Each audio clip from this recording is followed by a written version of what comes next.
Welcome to the censorship resistance panel. We can start with some brief formalities of like a quick intro of everyone and like what are you working on these days and how do you think about censorship resistance in your daily life? Maybe starting from that side of the panel.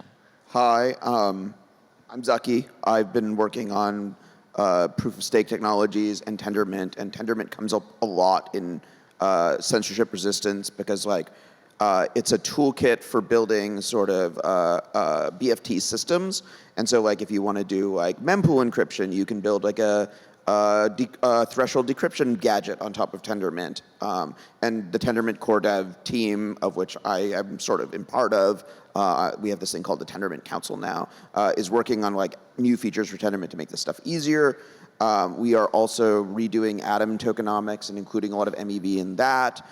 We have sort of been building out Cosmos as like an MEV battleground lately in general, and we have been worrying a lot about this censorship resistance problem in the Cosmos ecosystem, in addition to talking to people in like Flashbots and Shutter, who is also using Tendermint for EVM and ETH like censorship resistance stuff. So, you know, this is just kind of like where I exist in the ecosystem. Hi, I'm Francesco. I work in the Ethereum Foundation in research. At the moment, I'm not really focusing so much on censorship resistance, though I did at some point last year. But I'm mostly working on fork choice, which, I mean, in some sense, it's really related to censorship resistance. But yeah, at the moment, that's not really my focus. Hey everyone, I'm Phil. I am a PhD student at Cornell and co-founder of Flashbots, and I work on MEV, and censorship resistance x MEV is hopefully a spicy thing, as we'll explore in this panel. So mostly concerned about the centralizing effects of MEV and the resulting effects on the rest of the network. I'm Vitalik from the Ethereum project, so I've also done some work on censorship resistance in the context of the Ethereum protocol and the application layer. Yeah, Justin from the Ethereum Foundation. I've been like deep diving censorship resistance in the last few weeks, and basically, you know, came out extremely optimistic. You know, usually when I do research, I notice this FUD curve where, you know, for a long time people just ignore a topic and then suddenly very important, and it requires a lot of our attention. And you know, I think if maybe a few days ago was peak FUD, and now, you know, I'm optimistic that we have you know, very good long-term fundamentals, and just through education we can just bring this curve down to the fundamentals. All right, amazing. So we can ask a bunch of like more boring questions, which maybe we'll get to later if we run out of steam. But maybe let's start with a spicy one. So do we want full censorship resistance in the systems we're building? And if so, in your opinion, why or why not? Yes, we do.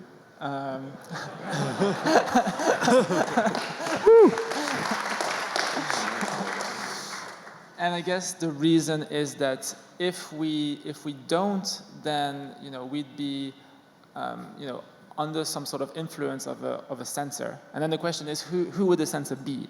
And it turns out that you know, because weak censorship is solved with pure technology, you know, we only need to focus on strong censorship.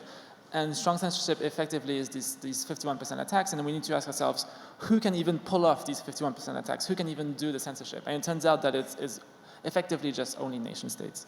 Okay, maybe Elon Musk can pull it off, but let's say it's nation states or Elon Musk.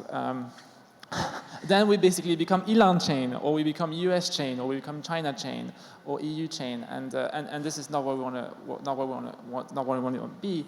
You know, we lose a lot of properties. Like we lose permissionlessness, right? Because now we need to ask the US permission or ask Elon his permission. We also lose World War III resistance, right? Because it's kind of the fact that we're being censored is the fact that we're being permanently being 51% attacked. And so if World War III were to break, then the 51% attacker could do things, all sorts of other things other than censorship. And you know, we also lose you know, credible neutrality, we lose the ability to gain monetary premium, because now when our Ether, the asset, becomes like US Ether. And we want to be building this global settlement layer for the whole Internet of Value, not just US Ether. So I guess the answer is yeah, we definitely do want strong censorship resistance. So I guess my take would be, it's not important, or it's not essential that all parts of the system be censorship resistant. So like in the sort of, multi-chain, interchain world, like you can have chains that perhaps are not censorship resistant, but are still useful. And like you can have like the USA censored rollup, like the OFAC compliant rollup. But like if for Ethereum to fulfill its vision, Ethereum's base layer must be censorship resistant. In sort of the Cosmos world, we sort of I think a lot about how we can have some chains that are strongly censorship resistant and other chains that are not, and that they can interoperate, and like we can accommodate that world. Yeah, I think my take is similar. Like I think not every application on the application layer should be infinitely censorship resistant. And I think there are some cases where the thing that sort of the professional blabbers call regulation at the edges actually can work and actually can be incentive compatible, right? Like if someone does come up with a way to make some Tornado Cash-like thing that excludes billion-dollar hackers, then regular people have a greater interest in using it because they don't want to be mistaken for the billion-dollar hacker, right? And so I think people even underestimate the extent to which that sort of stuff can happen. But the reason why it's just absolutely important to have a red line for kind of the core protocol to be censorship resistant is because that is the ability for transactions to get included just as a core property of the protocol. It's core to its credible neutrality, and the entire function of the blockchain, I think, is to kind of be a shared base layer between people who do not agree on a lot of what those other ground rules are. And so, in order for that to even work at all, it needs the kind of the technological and the social core of the base layer needs to be fairly simple. I think I'm going to be saying this a lot, but I don't think I have much to add at this point after all these good comments. But yeah, of course I agree with this. I think the whole point of the Ethereum base layer, and yeah, I mean, applications can have their own requirements. They can be or not censorship resistance, but the Ethereum base layer should be, and that's the whole point of what we're building. So I'm hearing a lot about neutrality and the effect of censorship on neutrality, which I think is a good point. What does MEV have to do with all of this, since this is the MEV workshop? Obviously, I have my own opinion on this, but... Well, MEV is one of those things that's neutral in theory and not neutral in practice, right? It's neutral in theory because, well, anyone can go and collect MEV. It's just a bunch of algorithms, and you can go do it. But in practice, there's economies of scale, which often lead to the outcome that, whoever happens to be the larger MEV collector at a particular time could easily become even more entrenched over time. There's latency issues, which mean that people in particular locations have better access to MEV than others, and just this. Long list of reasons why MEV, and just like anything with economies of scale, is not a very level playing field. And so the neutrality of not just the kind of Ethereum, formally the Ethereum protocol itself, but also the kind of core critical ecosystem around the base layer is something preserving that does, I think, require kind of taming the MEV issue to some extent. Okay, so I'll try and break down the idea a little bit more. So what does MEV have to do with this? So in the proof of work world, we observed economies of scale, right? There was an economy of scale to cheap energy access. And so block production did end up being sort of oligopolized. But that didn't seem, that's been basically the state of play in blockchain since 2013, but it didn't seem to undermine censorship resistant. But now we're in this long transition to proof of stake, and at the same time as we've transitioned to proof of stake, financial applications that are natively hosted on blockchains have become like sort of much more mature, widely adopted, monetized, and so like the sequencing is monetizable. And then the other thing we observe in conventional financial world is that like institutionalization of like information advantage, institutionalization of edge can like persist for decades. That like you have hedge funds like Jane Street and you know, the Jane Streets, the Jumps, the Renaissances of the world that have been just better at the markets than like competing institutions for like essentially you know, 2 generations. So like then you can imagine that in this world where you have proof of stake and like you have these auctions for block, you have sort of a marketplace for block production, that like you could end up in a world where you have like institutions that persistently are the best block producer or a small oligopoly of the best block producers. And then you run into this question of, okay, what is the censorship resistance of this system, and does it behave differently from the economies of scale that we observed like sort of post 2013 in proof of work? I guess my take is that you know, blockchains give us these amazing properties of credible neutrality and whatnot because they kind of smooth out the whole world, right? They kind of integrate over the whole world. But in order to get there, you know, there's actually, when you really zoom in, there's this very local process of block building where you're literally giving one guy like monopoly power over this one block, and like this one guy is not going to be smoothed over the whole world. He's going to be in a very specific jurisdiction with very specific like ideals or, you know, thoughts, and so now suddenly you're losing credible neutrality because you're zooming in on this one person, and this one person can like work with specific builders and whatnot. And so I think part of the you know, the solution space is to try and smooth things out and remove this monopoly power that the proposer has, and that's one example of literally MEV smoothing, where you involve the attesters and you remove the monopoly power that this one proposer has.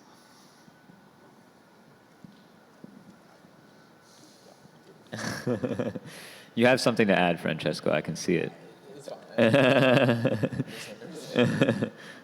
So we touched on a few things there that maybe might be worth zooming into. One was the status quo and proof of work and the transition to proof of stake, which is right around the corner. What do you think? I have 2 questions, maybe answer them together. What do you think in your heuristic, or how would you compare the quote-unquote censorship resistance, or how would you quantify, I guess, of, let's say, ETH proof of work versus ETH proof of stake? What are the differences there, and how are they relevant? And also of, let's say, Bitcoin versus like ETH POW. Like, are there any differences there, or is it kind of the same story? So I think one improvement of proof of stake is that we've dramatically reduced the barrier for self-building. Like if you're a miner, like it's extremely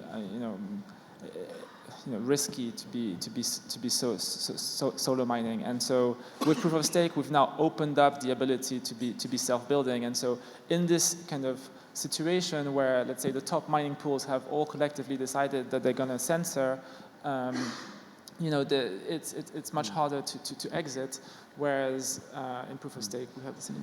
I mean, there are, like, at least in the Bitcoin world, there are mining protocols, right? Like I think Stratum does this, where the individual miner chooses the template and then they pool. Right. Right, but I think like it's on the other side, it's important to stress that like there isn't anything inherently about proof of stake that's more sensory, and I think this is something that a lot of people miss, because this kind of like the scare about censoring just happens to be happening at the same time as the merge narrative. But you know, there is one major Ethereum pool at least, right, that has censoring some transactions already, and I mean, I don't know whether or not that's happening in the Bitcoin world, but well, the problem is that just you know, because of internal political dynamics, anyone who's doing it has an incentive to do it as quietly as possible, and so this is the sort of thing that needs to be kind of more actively whistle-blown on, and it's. And on that point of doing things quietly, like right now, these gas markets are like very opaque, and in a way, like MEV05 is a reflection of that. Like there's a few pools that are running, and we don't have much visibility. But I think with proof of stake, now suddenly untrusted solo validators will have the same visibility as like these really powerful pools, And I think that's shedding a lot of light on this dark forest. I think one aspect, maybe, I don't know how important it is that in maybe Bitcoin, it's easier to kind of heal from censorship if you're in a situation where the set of mining pools that you have, the hash power is kind of, as decided, a majority of the hash power is decided to censor. It's something that can happen kind of naturally. Proof of stake, like, yes, it can happen, but also maybe it's a much slower process. But this is maybe, I mean, it's a parameter of the system, and also, I'm not sure how realistic it is to think that a situation of adversarial, a majority in hash rate can just be resolved by people starting all of a sudden to increase like positive hash rate in this sense.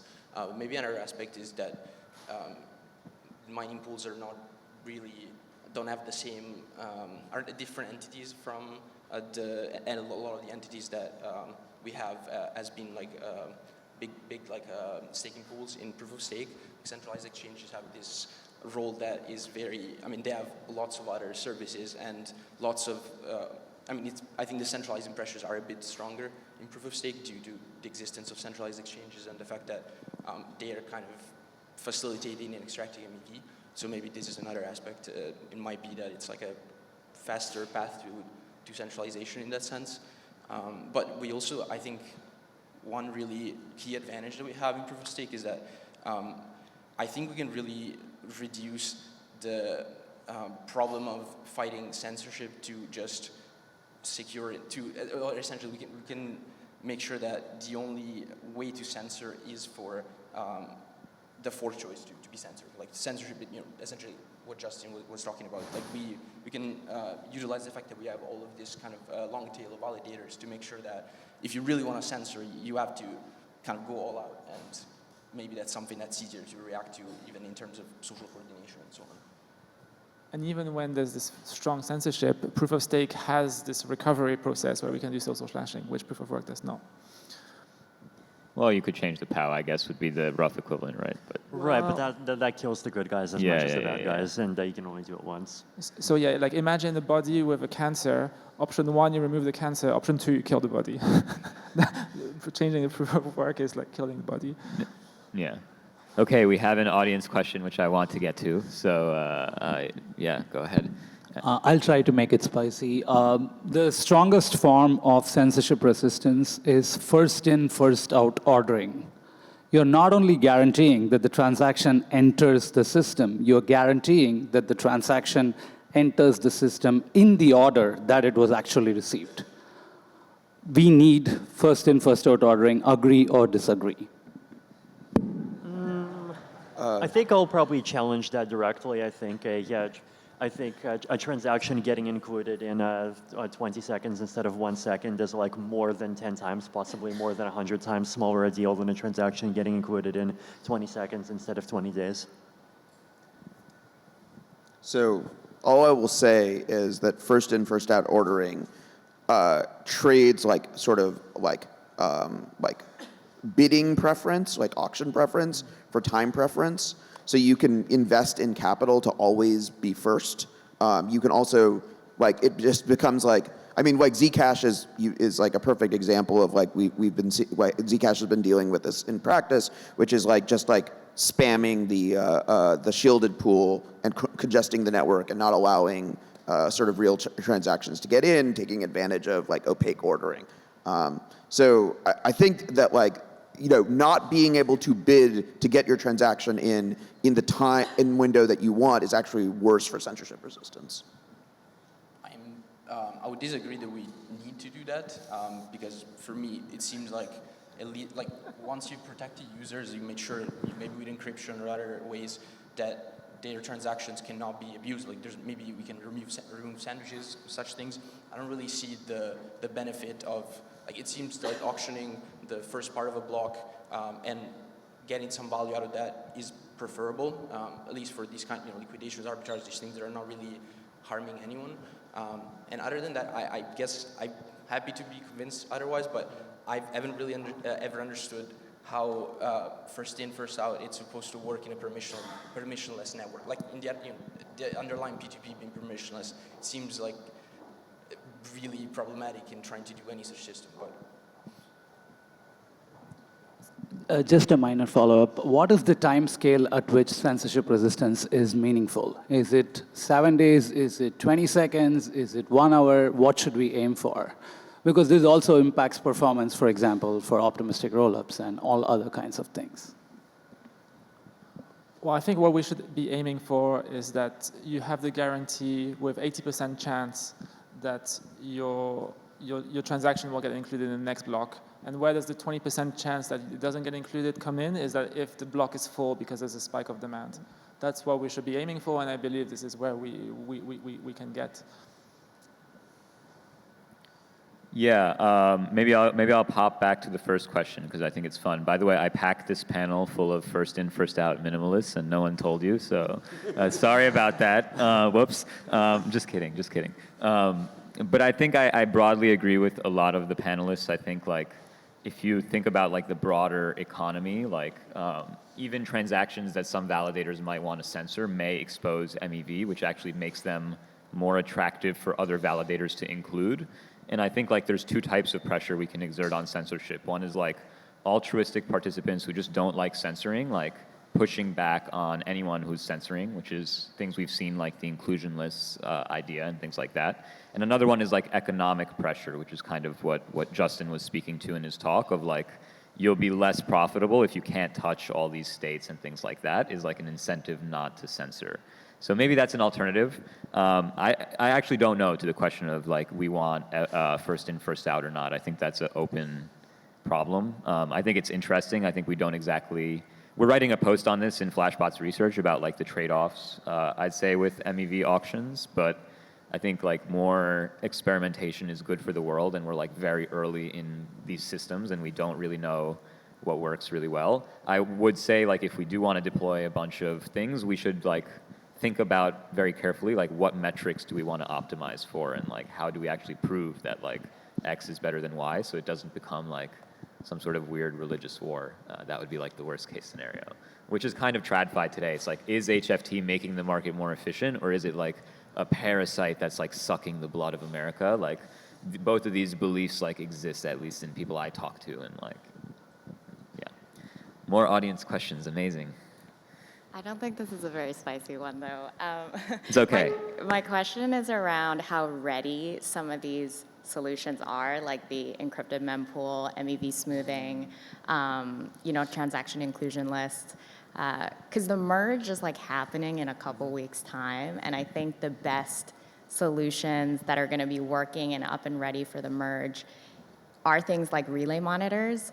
But I haven't really heard much about like monitoring tools for monitoring block builder centralization. I'm wondering if there's like any of the solutions discussed today that you guys think are more ready for implementation by like Shanghai or even earlier than others, and if not, if there's like community tools that you'd like to see built for the merge to address this problem of block builder centralization. I'd say transaction inclusion lists are like by far the most short-term viable one. I would agree. I think transaction inclusion lists are like potentially even on the order of like hours of engineering time away if we really need them, you know? Like, Oh, really? you know? How easy is that? Like, who?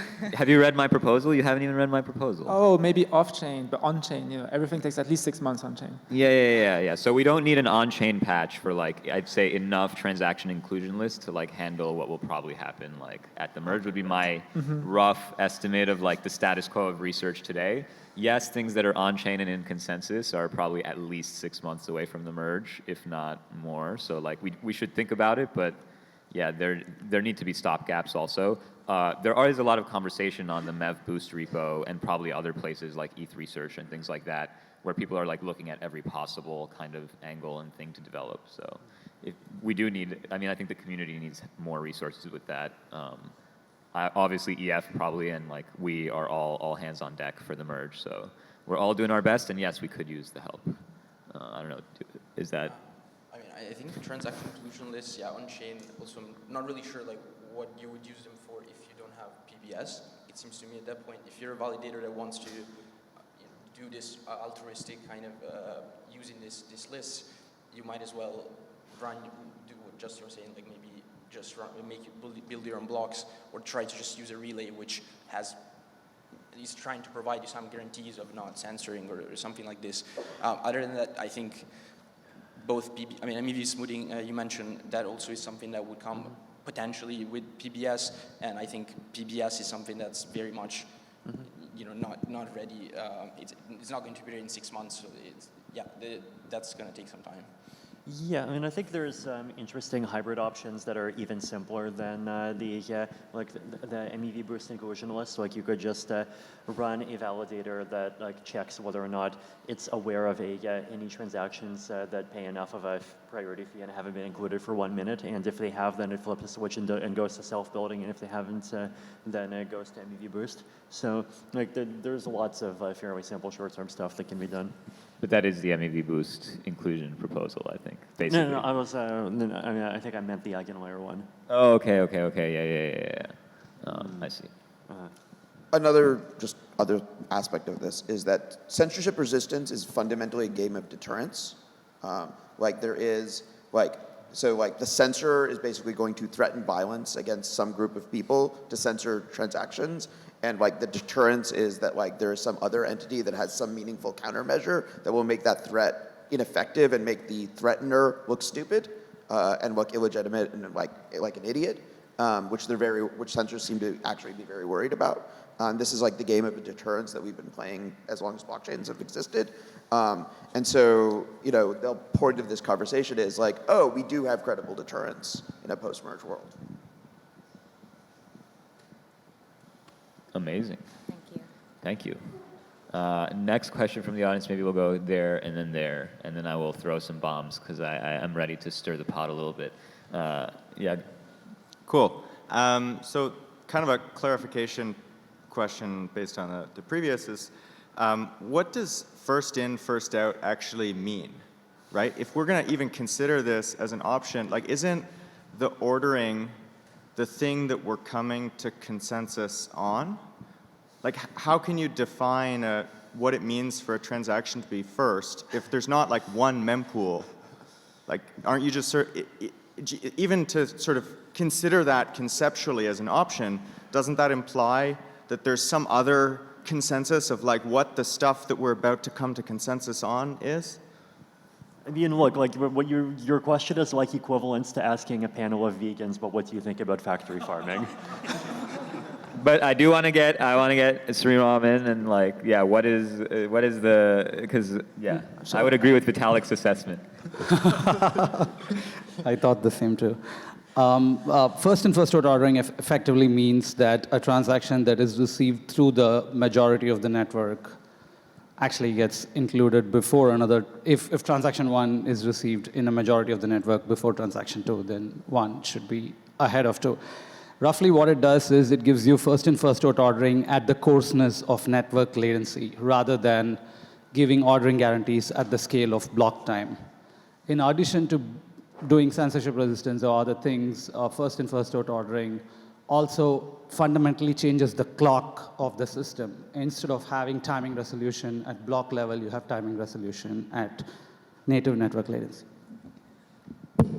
Wow, that's the best description I've ever heard. The time thing is one great. quick point as well. You can actually parameterize the sort of granularity that you want first in, first out ordering at. So you can bucketize time to the granularity of fairness that you want. So if you want no fairness up to 1 second, so you have latency till that time, but you're not reordering across that time interval, you can do that as well. So you can have some notion of fuzzy first in, first out ordering as well, if that's something that's more amenable. Just that's the point. Amazing. So that is the definition. Whether it's the right definition, again, vegans or carnivores, your choice. Yeah, we need metrics, guys, please. All right, another audience question. Yeah, I'll try a spicy one. Do you see any a mainstream system of products that is doing a really good job in terms of a censorship resistance? If not, why? So who's doing a good job in terms of censorship resistance in Aside the from mainstream? crypto. Swift, is the classic example. Swift does not censor. They do not enforce sanctions at the Swift level. basically the entire like global financial industry realized that it would be very stupid to try and operate a global financial system where you tried to regulate in the where you tried to enforce censorship in the SWIFT system. Like, that's like the classic prior art for like why blockchain should also be censorship resistant. Didn't they just kick a country out of SWIFT? We have some dissent. So, go ahead. I was just asking, what was the question? Because I didn't hear it. The question was, is there a mainstream, like, No, I heard that. I heard that. Wasn't Russia whether SWIFT censors or not? Yeah, SWIFT doesn't censor at the message level. This is true. So we I have can show you the policy document from SWIFT. The banks do. All right, our first take it outside moment, guys, at least 3 more before the end, please, please. All right, let's keep going. Yeah, mainstream projects. Swift, I think, is an interesting one. I think there is a game theory there because like they don't censor necessarily at the message layer, but they also don't not enforce any like peering or censorship it's like requirements whatsoever. You get globally disconnected, right? They can globally disconnect a bank. Yeah. Exactly. Yes, at the bank level. All right. Any other projects? Mainstream censorship resistance. Good. IP, TCP. Voting in elections. All very cool answers. Facebook ad auctions during elections. Thanks, guys. All right. We'll go there and then Tarun. Yeah, sorry if this is kind of a basic question, but earlier in the panel you were talking about, a possible oligopoly of block producers. If you have a group like that and they're censoring some kind of transaction, the more of that kind of transaction accumulates in the mempool, the more of an advantage a block producer outside of the group has, because with 1559 they can include all of those, take those extra fees. So yeah, I'm curious like how much of a problem you see it as being, and like how long it's acceptable for a mempool to be stuck, or sorry, a transaction to be stuck. Right. So going back to kind of the handicap that the censoring builders have, as you said, it kind of grows over time as more and more censored transactions accumulate, and then suddenly, the sum of all these transactions is just much larger than the edge that these censoring builders could have, and so now a non-censoring builder comes in, and they can overwhelm the censorship. And one of the really cool kind of observations is that if you're censoring, let's say, 1 ETH worth of transactions, then you're losing 1 ETH every single slot. So in terms of profit, if you want to like maintain the censorship. So if you want to censoring over, let's say, 1,000 slots, and you're willing to pay for it, and you're censoring 1 ETH worth of transaction fees, that's going to cost you 1,000 ETH. Well, 1,000 ETH in like Lost profits. Well, you can't actually make the 1,000 ETH though, right? Like you can only ever make the 1 ETH. So I agree with you in the ideal if, like, let's say you're forced to include every transaction that pays, but if you have the discretion, then it seems like you really only lose the 1 ETH. No, so you lose the 1,000 ETH, and let's say that you're a really good builder that's censoring, and you have a 1 ETH edge versus the non-censoring builders. So if you should be able to capture 1 ETH every single block, but now you're losing that because the non-censoring builders will be pushing up your bid. Yeah, but even if you take it, then you can only beat the non-censoring builder once with the 1 ETH boost, and then like that's worth 1 ETH, right? No. Anyway, we're bike shedding, so it doesn't really matter. But I'm just trolling a little bit. I do think that is a good ideal of the system. I just don't know if I buy that we have that. I think we do, but I'd be interested in your arguments. If okay, that's not the yeah, case. we should. Maybe we do. I'm open to talking about it. Tarun? Yeah, I mean, I'm also equally FIFO minimalist. I tend to also think that there's not really a you know, everything like Dahlia or Shiram works on, they kind of forget a little bit about the information theory bounds of like, what's the Landauer limit for these things? There is some lower bound of information processing per second that is changed by doing fair ordering. So my question is, what do you think the Landauer limit, Landauer limit is the minimum amount of entropy you can extract from a single sort of qubit. And it's sort of the lower bound in information theory on sort of, you know, the amount of energy you have to do a single bit flip. So my question is, what is the equivalent for MEV? Because it's clear there is something, right? It's like, it's either a temporal thing, it's either a unit of information per unit time, it's either a notion of fees per unit time. What do you think that limit looks like, and you know, how close will we get to approaching it in practice? So you're asking for like, how does the activation energy work in like extracting like a single unit of MEV? Yes, yeah, basically? exactly. So yeah, I mean, I think this is one of the arguments, and actually I have a blog post coming out that kind of will also directly address this. I was hoping to pump it today, but maybe later next week. So this is like a question of like, can through fair ordering, maybe you also just increase the cost of, let's say, MEV extraction. If you think of it in traditional economics as like, okay, there's a cost to extract and like a profit from extracting, can you maybe increase the cost such that there's less energy being extracted just because the process to like activate it is like more complex? And maybe if you have like, let's say, a distributed ordering protocol with some honesty mixed in, you can maybe achieve something like this just through like the pressure of honesty. Maybe this also interfaces with censorship resistance in some ways. I think my opinion is like, you also want to like energize this unit, right? Like for the system, like it's not good to have like latent energy over time that's just like not actualized for the cost. So I think you actually want to make this as efficient as possible for the system itself to like, you know, efficiently capture the MEV and use it towards whatever economic goal like it's intended for by the people who are creating it. So yeah, I think there is some argument to be made that like maybe through honesty or other weird pressure valves, you can like have it kind of sit there for longer. And I don't know if that's good or not. I think we both think it's not good, but I don't know, like open social question. I just am sort of making this claim. There's some limit that is being in sort of like time versus energy versus information processed per unit time versus like fees collected per unit time, right? And somehow we haven't really defined like what the boundary surface is of like that limit. I'm just curious, like, where do you think we're missing that? Like, are we not looking on the information axis very much, or are we not looking on the fee axis very much? I mean, clearly we have tried with fees a little bit, but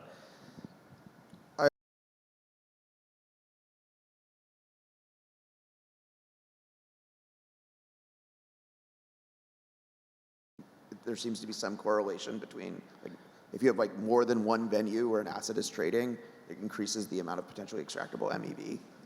right. Well, more venues is just like more particles in a physical system, right? There's a lower bound on entropy per unit system, right? Like, so I guess that's what I'm saying. Like somehow we seem to be focusing on MEV, ignoring the information process that's going on. We just focus on the like temporal process, which is it misses like 90% of the reason like I think the auctions succeed.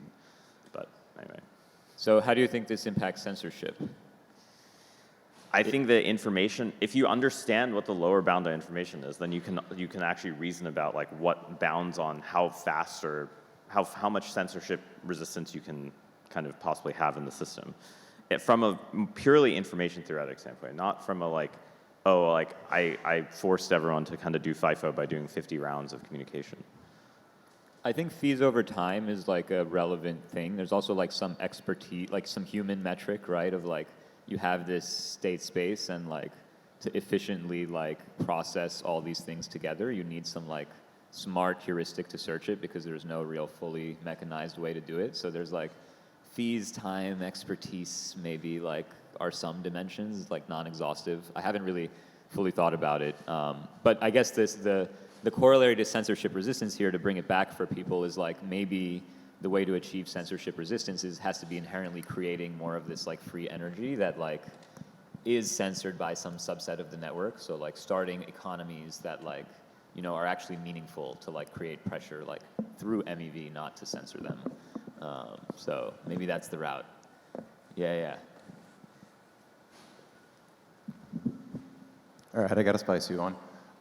So Flashbots has announced that like the relay and builder that they'll be operating after the merge will continue to be OFAC compliant. They won't include OFAC transactions. Blocks route will also have an option that does that. I'd say the most extreme stance on that has been what probably Micah has expressed of he would prefer that blocks route and Flashbots actually step away from even operating a relay if you feel that you're you don't want to go to jail, which like kind of makes sense for putting OFAC transactions in. Do you agree or disagree that actually operating the relay is harming Ethereum / if you walk away, does that actually solve the problem of someone else can do it? I want to flip this question on the panel. What do you all think? Should Flashbots operate a relay? Is it harming Ethereum? Are the questions. I mean, I've been in favor of Flashbots like splitting into the side that researches how to build the game and the side that plays the game, and having like a hard wall between the two for a year before censorship stuff came about. But even I guess even more reason to do it. So which one of these would this fall into to you? Well, running a relay would fall into the latter. Was that So so like playing the game. Interesting. Yeah, I would be inclined to saying that Flashbots should be running some infrastructure, and I think maybe having this separation and maybe incorporating in a different country or having a different team or maybe having a bit more risk appetite from a legal perspective. Like, to be fair, I was a little surprised that there was this decision to be OFAC compliant. My observation is that like there's multiple parties in the block building process, and even today in the context of proof of work, like some subset of these parties are not abiding by OFAC, and OFAC censorship has existed for months and years. If you look at the actual list there's like hundreds of Ethereum and Bitcoin addresses there. And to my knowledge, there hasn't been any enforcement action or any kind of guidance that the block builders should be involved in this kind of censorship.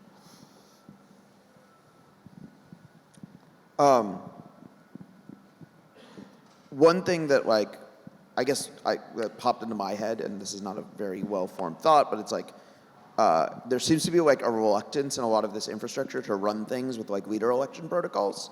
So it's like, instead of like, we have the one Flashbots relayer, there's like some community of Flashbots relayer and some sort of leader election mechanism between them with some sort of failover. We have a thing for that, it's called tendermint. There are ways of building this stuff with existing infrastructure, and maybe like there's an unwillingness, there's sort of like a willingness to treat this as optional in the Ethereum community that I kind of wish was not the case. Why would that help with this problem? Since anyway, you would need anyway.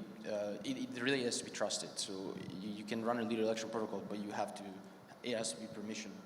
So would that really help in their decision of what to do with censorship compliance?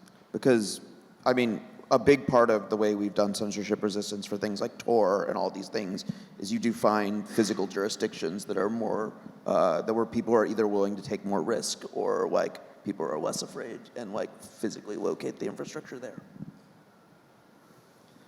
I think, so from my perspective, geographical diversity and competitiveness are super important.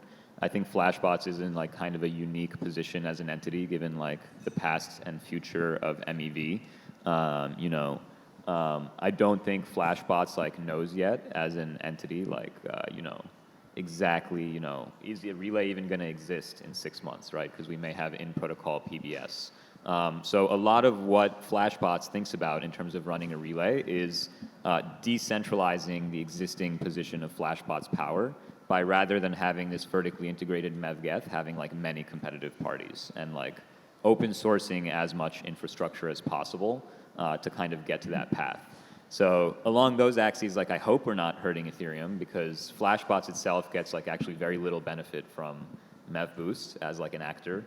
And it's mostly like supposed to be a public good to like tide us over until PBS. So from that perspective, like, I don't know, hopefully we're not hurting Ethereum is my 2 cents, but I'm not asking you to trust me. Time will tell, I would say.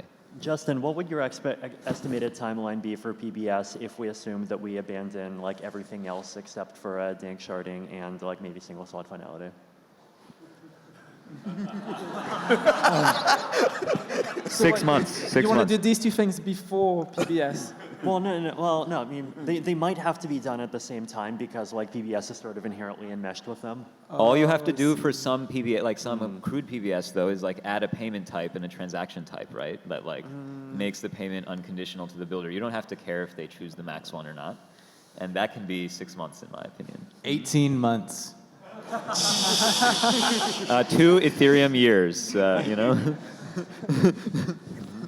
I mean, one of the observations is that like we're getting slower and slower and slower at shipping things, and I think that's partly by design, right? Because we want this end game of ossification, and so. But there is something to be said as well for just like front-loading a lot of work. So like doing as much work as we can at the research level. Maybe having one of the clients implement prototypes, so that we're only bottlenecked by the governance if and when we do decide to prioritize this and bring it on chain. Joey, can we go through this like simple PBS thing that's just one transaction type? Because I haven't heard this before. All right, let's do it after, or we can do it now, I guess. But we only have 8 minutes, and there's some people standing. But yeah. Let's maybe we can have a little circle afterwards, or a corner or something. And maybe it doesn't work, so maybe I would love to hear your thoughts on it. So I'm curious, is this like an accurate assessment? Because this is my read on like, obviously we want to see in protocol PBS, so we don't have to answer questions like, oh, is Flashbots running a relay, and is that like horrible for the system? My gut feeling was like the PBS kind of, how much that's front loaded on the roadmap kind of depends on like how bad the practical issues with MEV boost are, where like, if it's a complete shit show, it'll happen a lot faster than like if it works well, then like it probably will drag on for a while. And like we'll seek more perfection on the PBS research side before deployment versus like doing something quick and dirty. Is that like an accurate gut check, I guess? Yeah, I think so. And like some people have this thesis actually that like these quick and dirty solutions might like live much longer than we expect. And so, for example, like it's possible that proto-dank sharding, like the initial step might last 5 years, and we'll only do full dank sharding at the very end because it's just good enough for a very long period of time. Amazing trade-off calculation to have to do, so don't envy you. All right, 2 more audience questions. I'm locking in the audience since we only have 6 minutes, but let's get to them. Go ahead. So I wanted to know, what is one thing that you most disagree with someone else on the panel about?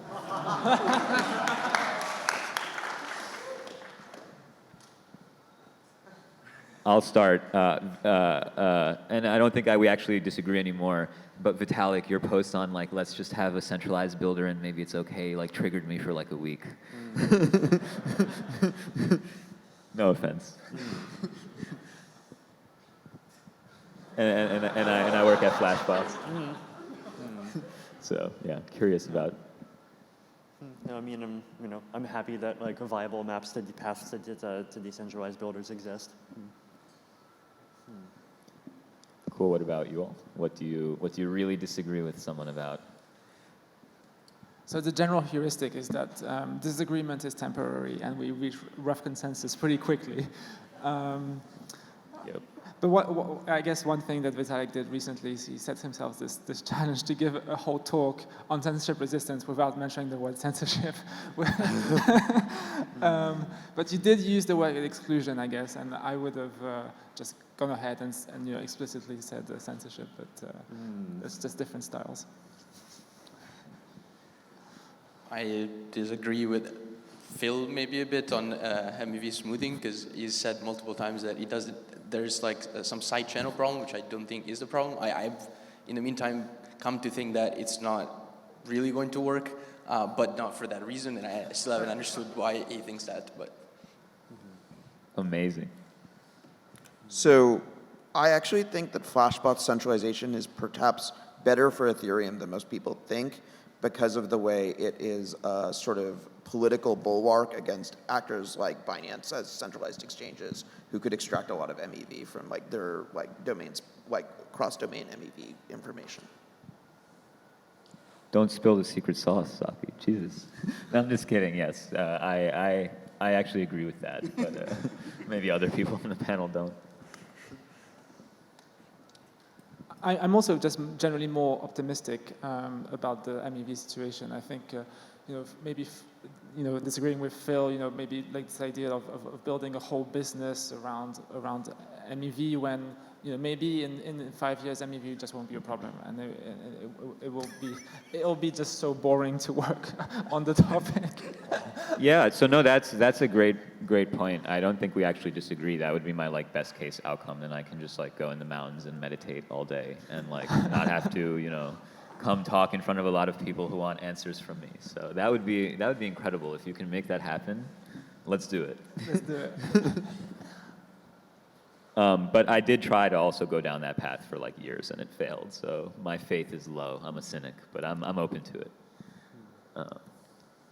V, what do you disagree with before we go to the last question? No, I'm trying to think. I mean, well, to be fair, I already gave my comments that I thought like it would be better if Flashbots did not exist in its current configuration. I don't know, was that big enough? Yeah, I think that's fair. I guess you and Zaki are disagreeing there, so it's like a meta, two birds with one stone situation. Yeah. All right, Sriram, last audience question, and then we're gonna have some lunch. I'll finish with a spicy question again. Proof of stake has one specific feature which proof of work does not have, which is closure. We know the set of participants a priori, and they could make credible commitments on eigenlayer or otherwise that they will censor and extort just that 1 ETH rather than 1,000 ETH to actually credibly censor a transaction. What solutions should we work towards to make sure this kind of thing does not happen? One idea I have is we should have light clients actually contribute to censorship resistance. Sorry, to make sure what does not happen? What's the thing you're trying to... This kind of because it's a closed system where a fixed set of stakers are known a priori, they could make a credible commitment to censor, creating like an extortion market. I see it. And what things can we do to actually prevent this? And one thing I was saying is that maybe we have light clients actually contribute to censorship resistance and social slashing much more effectively than we've done till now. By light clients contributing to social slashing, you mean like light clients running protocols like the sort of stuff I talked about 2 days ago, or do you mean something else? Light clients, for example, receive transactions which pay like 10x priority fee or whatever, and then they can actually, if that transaction is not included, for example, then alarm goes off on every light client, so that we have a much bigger monitoring base than just full nodes inside the network. Yeah, I mean, I think I generally agree with like the goal of trying to like get as many people in the ecosystem as possible to independently run monitoring software. I've been waiting to see someone try an on-chain extortion market for like 3 years. Been tempted to build one myself. I think it would be a cool thing to like let the world burn and see what happens. Wow, we're talking about some risk tolerance. That was bold. Yeah, I might just do it under an anon. It might already be running. You might be able to access it at www. Amazing. Yeah.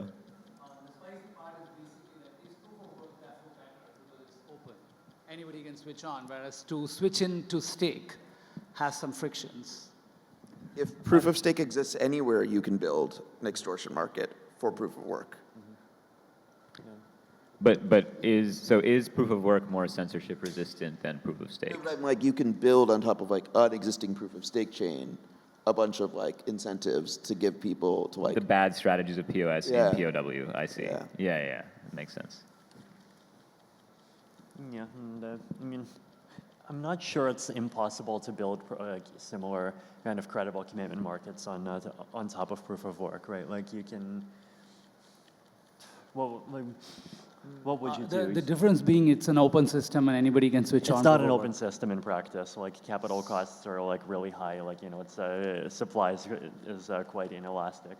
So Yeah, that's true. The counter argument is if like most miners wanted to like, it might be even easier to do like a full fork, permanent censorship, hard censorship, whatever you called it, Justin, in proof of work, because like you can easily kind of 51% attack upstart actors. So like once you have 51% in one jurisdiction, I mean, I guess it's kind of that way with proof of stake too, but finality is not exactly the same, right? So there's like a slightly different cost curve of doing it than to like a random Bitcoin block.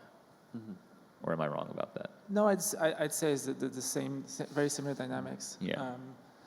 Yeah, and like, there's two aspects. Like one is once you do reach this threshold, like all the solutions that I presented, like just start breaking down. But the other thing, around why haven't we seen this is like there's a huge barrier to entry to getting to this 50%, and so. I guess there's two things we can do. Like one is we can do this deterrence work, but the other thing we can do is just raising the barrier to attack like super high with like very high economic security on the one hand, and also like this jurisdictional diversity. One thing that you could do, like one thing that you cannot do in proof of work is that you can, I think, raise the barrier to censor to 2/3. Yeah, got mine. Yeah, one thing you can do is raise the basically the amount of stake that needs to collude to 2/3. Closer.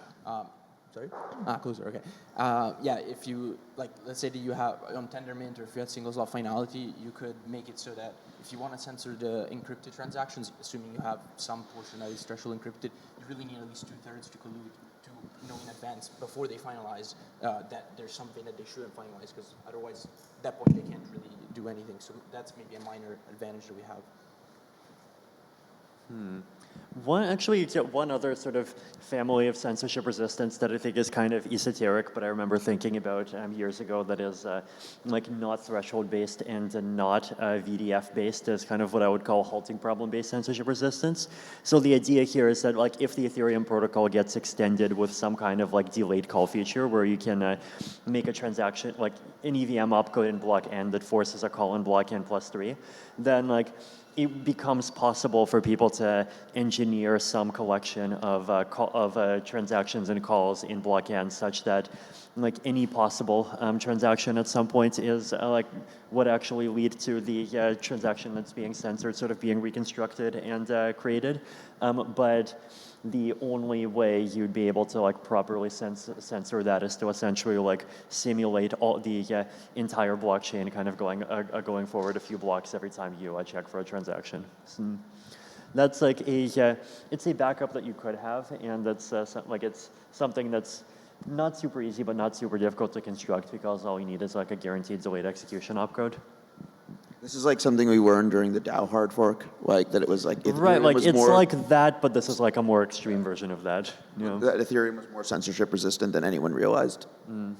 The counter argument is if you really want to censor it, you can just have like a heuristic that only allows for like templates, and then you just like exclude all that, and like you're done. Depending on how much control you have in the protocol, but there's more of a cost for sure. You know, then, I guess the argument there would be that if once you start doing that, then you really do exclude enough that like after 4 blocks, whoever the first builder is would just make a block. All right, folks. I think we've had the clock reset on us like 6 times, so I think we're censoring people's lunch at this point. Thank you.